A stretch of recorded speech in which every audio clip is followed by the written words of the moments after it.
అందరికీ నమస్తే.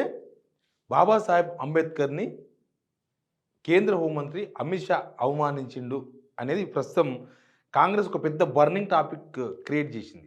క్రియేట్ చేయడం అంటే పార్లమెంటులో అమిత్ షా మాట్లాడింది నిజమే. కానీ దానికన్నా ముందు జరిగిన ఎపిసోడ్ అంతా వేరు. దానికన్నా ముందు అమిత్ షా కూడా బాబాసాహెబ్ అంబేద్కర్‌ని పొగిడిండు. కానీ ఇప్పుడు అదొక పెద్ద నేషనల్ ఇష్యూ అయింది. కాంగ్రెస్ ఒక నేషనల్ ఇష్యూగా మొత్తం గల్లీ గల్లీల అంబేద్కర్ బొమ్మలు పట్టుకొని ర్యాలీలు చేస్తూ ఉన్నారు. మనం అదంతా చూస్తున్నాం. ఎందుకు ఈ ర్యాలీ జరుగుతుందనే విషయంలో ఒక యాంగిల్ ఉంది. ఢిల్లీలో ఎలక్షన్ త్వరలో.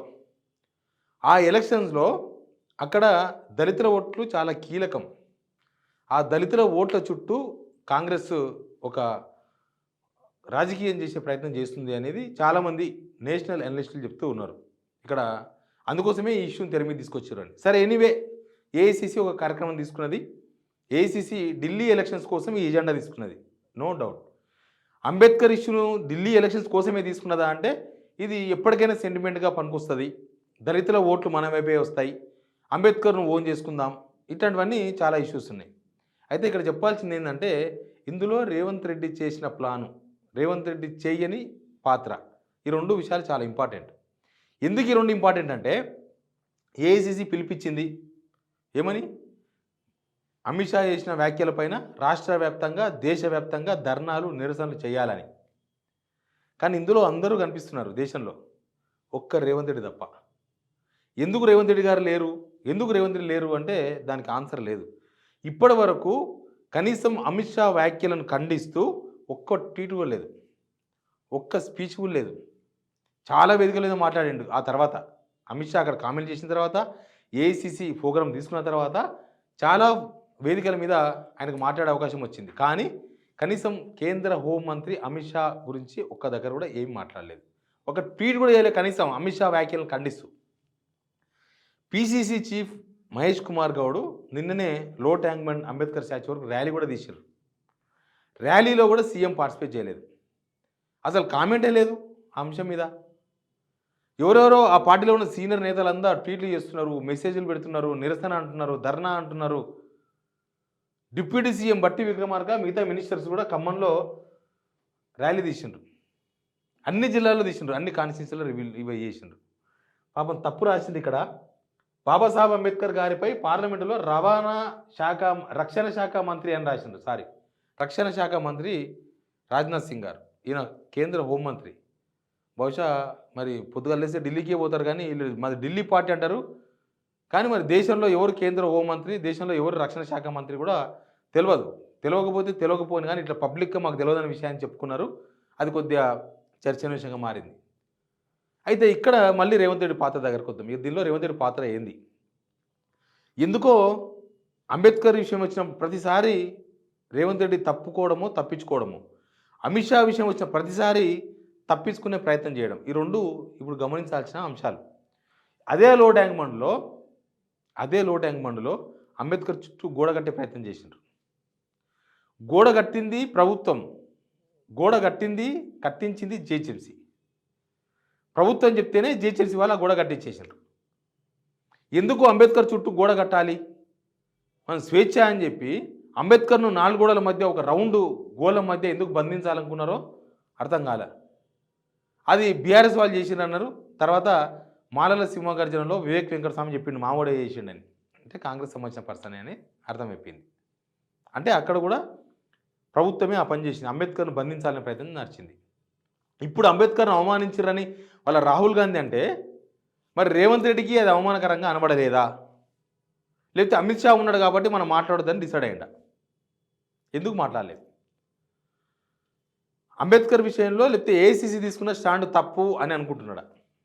ఏఐసీసీ తీసుకున్న స్టాండే తప్పు, అమిత్ షానే కరెక్టు అనుకుంటున్నాడా? అక్కడ ఏం జరిగిందో మీకు తెలుసు కదా.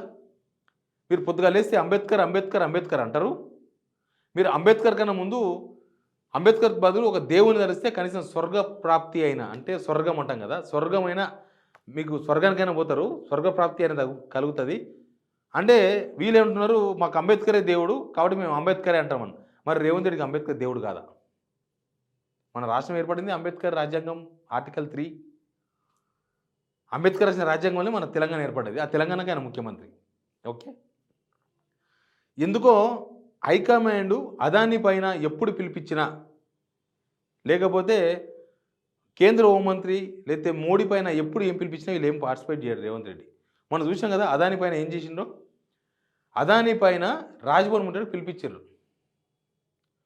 అదాని పైన రాజ్భవన్ ముట్టడికి పిలుపునిస్తే రాజ్భవన్కు 100 మీటర్ల దూరంలో ఆగిపోయాడు. రాజ్భవన్ గేట్ కూడా తాకలే. ముట్టడి చేసేవాడి లక్ష్యం ఏముంటుంది? లక్ష్యాన్ని చేరడం. అంటే కనీసం గేట్ను ముద్దాడాలి. అసెంబ్లీ ముట్టడి అని వస్తారు ఎవరైనా బాధితులు, నిరసన తెలిపేవాళ్ళు. అసెంబ్లీ గేటును ముట్టడించడమే, గేటును తాగడమే ముట్టడించడం. వాళ్ళేమి గేట్లు ఓపెన్ చేస్తే అసెంబ్లీ లోపల పోరు. అసెంబ్లీ తాకితే ముట్టడి సక్సెస్. పోలీసులు అందుకే అక్కడ దాకా రాకుండా ఒక 100 మీటర్ దూరంలోనే ఆపేస్తారు అందరినీ, నిరసనకారులను. అక్కడ ఎవరో ఆపలే. ఈయననే హోంమంత్రి, కానీ మా పోలీసులు ఆపేసిండ్రు. మీ పోలీసులు ఆపుతారు, మిమ్మల్ని ఆపుతారంటే ఫోన్ చేయలేదు. మీ పోలీసులు మీరు చెప్తే వీడియో రిలీజ్ చేస్తారు అర్జున్ విషయంలో, అల్లు అర్జున్ విషయంలో. దానికి అర్థమైంది? పోలీసులు లేరు, ఎవరు లేరు. వీళ్ళని ఆపింది ఎవరు ఆపలే, ఆయననే ఆడ కూర్చున్నాడు. ఇంకా అంత దూరం పోతే మళ్ళీ అదాని కోప్పడతాడని ఆపి, అంతకు మించి ఏం లేదు. అదాని ఇష్యూ కదా, మళ్ళీ అదానికి తెలుస్తుంది. అదానికి తెలిస్తే ఇష్యూ వేరేలాగా ఉంటుందని అక్కడ పోకుండా దూరంగా కూర్చున్నాడు. దూరంగా కూర్చొని ఇక్కడ నుంచే 4 మైకుల స్పీచ్లు దంచి పోయిండు. నిన్నో కామెంట్ చేసిండు. నిన్న ఏదో పుస్తకం విడుదల కోసం రవీంద్ర భారతిలో మాట్లాడాడు. ఏమంటాడు? అదానితో గత ప్రభుత్వంలో చేసుకున్న అగ్రిమెంట్లు క్యాన్సిల్ చేయలేము. గత ప్రభుత్వంలో చేసుకున్న అగ్రిమెంట్లు అంటే గత ప్రభుత్వంలో స్టేట్లో ప్రాజెక్టులు ఏమి ఇవ్వలేదు. ఆయన్నే ఒక లిస్ట్ రిలీజ్ చేసిండు సీఎం కొంతకాల క్రితం. దానిలో 13 ఉన్నాయి. దానిలో 8 హైవేసే ఉన్నాయి. నేషనల్ హైవేస్ మొత్తం నేషనల్ గవర్నమెంట్ చూసుకుంటుంది. సెంట్రల్ గవర్నమెంట్ హైవేస్ మొత్తం అవన్నీ కూడా స్టేట్ గవర్నమెంట్ ఏమి ఉండవు, ఇయ్యలే. మిగతా 5 ఈ గవర్నమెంట్లో చేసుకున్నాయి. రామన్నగూడెం అంబుజా సిమెంట్సు, కొడంగల్ అంబుజా సిమెంట్సు, కొడంగల్ కూడా అంబుజా సిమెంట్సే, అంబుజా సిమెంట్సు, ఇంకా ఇట్లాంటివి ఏమేమి ఉన్నావు మొత్తం 5 ఉన్నాయి. లగచర్ల దగ్గర అదొకటి, అన్నీ చాలా ఉన్నాయి ఇట్లాంటివన్నీ. మొత్తం అదానికి సంబంధించిన అవేమి రద్దు చేసుకోలేము అని చెప్పిండు. అంటే దావోస్కు వెళ్ళి 12,600 కోట్లు అగ్రిమెంట్ చేసుకొని వచ్చిండ్రు అని చెప్పారు కదా, అవేవి క్యాన్సిల్ చేసుకోలేమంటే అదాని బిజినెస్ దందా ఇక్కడ నడుస్తుంది అని అర్థం. అదాని దందా రేవంత్ రెడ్డి యాక్సెప్ట్ చేసిండు. ఆ 100 కోట్ల రూపాయలు కూడా వాపసు చేసిండో లేదో తెలియదు, చెప్పిండు, ప్రకటన చేసిండు తప్ప అవి వెనుకకు పోయినట్టుగా గ్యారంటీ లేదు. పోతే ఇట్లా హైకమాండ్ ప్రెషర్తోనే ఆ ప్రెస్ మీట్ పెట్టి వాపసు తీస్తున్నా అని చెప్పిండు. ఇక్కడ ఎవరు అడగలే, మీరు 100 కోట్ల రూపాయలు ఎందుకు తీసుకున్నామని అడిగింది తప్ప ఎందుకు వాపసు చేయాలని అడగలే ఎవరు. ఆయన మొన్న ఒక మాట అన్నాడు, చల్లబడయా మీ కళ్ళని. పాపం ఆయన కళ్ళు బాగా ఎర్రగా అయిపోయినాయి, ఉరుముతున్నాయి. ఆయన కళ్ళు రాహుల్ గాంధీ వైపు ఎర్రగా చూస్తున్నాడు. 100 కోట్ల రూపాయలు పోగొట్టినని. 100 కోట్ల రూపాయలు పోవడం మ్యాటర్ కాదు, 100 కోట్ల వెనుక ఏం జరిగింది అనేది మ్యాటర్.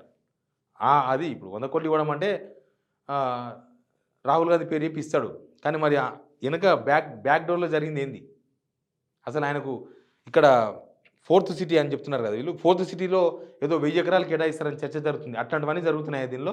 అవేమి వాపసు తీసుకోలేమని చెప్తున్నాడు ఈయన. గవర్నమెంట్లో ఈయన చేసుకున్న అగ్రిమెంట్లు వాపసు తీసుకోలేమంటే ఇక్కడ అదానే ఇంపార్టెంట్. ఏఐసిసి, రాహుల్ గాంధీ, అంబేద్కర్, నైచెలగా అని రేవంత్ రెడ్డి ఎర్రజెండా ఊపుతున్నట్టుగా మనం అర్థం చేసుకోవాలి. లేకపోతే ఏఐసిసి పిలిపిస్తే అంబేద్కర్ మీద చిన్న కామెంట్ చేయడా, చిన్న ట్వీట్ చేయలేడా? ఒక ముఖ్యమంత్రి పెడితే కదా మిగతా వాళ్ళు పెట్టికే. లేదా అంబేద్కర్కు మన రాష్ట్రానికి సంబంధం లేదనుకుంటుండా? లేదా రాహుల్ గాంధీకి మన రాష్ట్రానికి సంబంధం లేదనుకుంటుండా? రాహుల్ గాంధీకి మన రాష్ట్రానికి సంబంధం లేకపోయినా ఏఐసిసి కాంగ్రెస్ కదా, ఆయన ఇస్తేనే ముఖ్యమంత్రి అయింది కదా. ఈయన అధిష్టానానికి ఈయనకు గ్యాప్ ఉందని చెప్పడానికి ఇది ఒక పెద్ద ఉదాహరణ. అధిష్టానంతో ఈయన డాష్ అంటే డాష్ అంటుండు, డి అంటే డి అంటుండు, దేకిలేంగి అంటే దేకిలేంగి అంటుండు. Please subscribe signal TV.